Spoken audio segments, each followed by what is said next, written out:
അറസ്റ്റിൽ നിന്ന് രക്ഷപ്പെടാനായി Shri T G Mohandas മുൻകൂർ ജാമ്യം തേടുകയോ അല്ലെങ്കിൽ നെഞ്ചുവേദന അഭിനയിക്കുകയോ അങ്ങനെയുള്ള യാതൊന്നും ചെയ്യാതിരുന്നതിൽ നിന്ന് തന്നെ അദ്ദേഹത്തെ അറസ്റ്റ് ചെയ്യുകയായിരുന്നില്ല, മറിച്ച് അദ്ദേഹം അറസ്റ്റ് വരിക്കുകയായിരുന്നു എന്ന് തന്നെ വേണം ധരിക്കാൻ.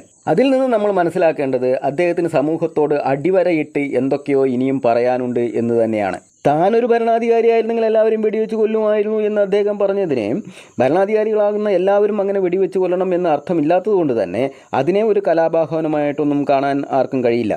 പിന്നെ പാർട്ടി പാർട്ടിയുടെ ഫണ്ടിങ്ങും മറ്റു കാര്യങ്ങളൊക്കെ കാണുമ്പോൾ അതിൽ രാജ്യവിരുദ്ധ ശക്തികൾ നുഴഞ്ഞു കയറിയിട്ടുണ്ട് എന്ന സംശയം സ്വാഭാവികമായിട്ടും ആർക്കും ഉണ്ടാകാം. അങ്ങനെ ഒരു സംശയമുള്ള ഒരു രാജ്യസ്നേഹി ഇങ്ങനെയൊക്കെ പറഞ്ഞില്ലെങ്കിലേ അത്ഭുതമുള്ളൂ. സമരത്തെക്കുറിച്ച് അദ്ദേഹം സ്ത്രീ വിരുദ്ധ പരാമർശം നടത്തി എന്ന് പറഞ്ഞ് അദ്ദേഹത്തെ കുറ്റപ്പെടുത്തുന്നതിന് പകരം അദ്ദേഹം പറഞ്ഞതിൽ എന്തെങ്കിലും കഴമ്പുണ്ടോ എന്നാണ് നമ്മൾ ചിന്തിക്കേണ്ടത്.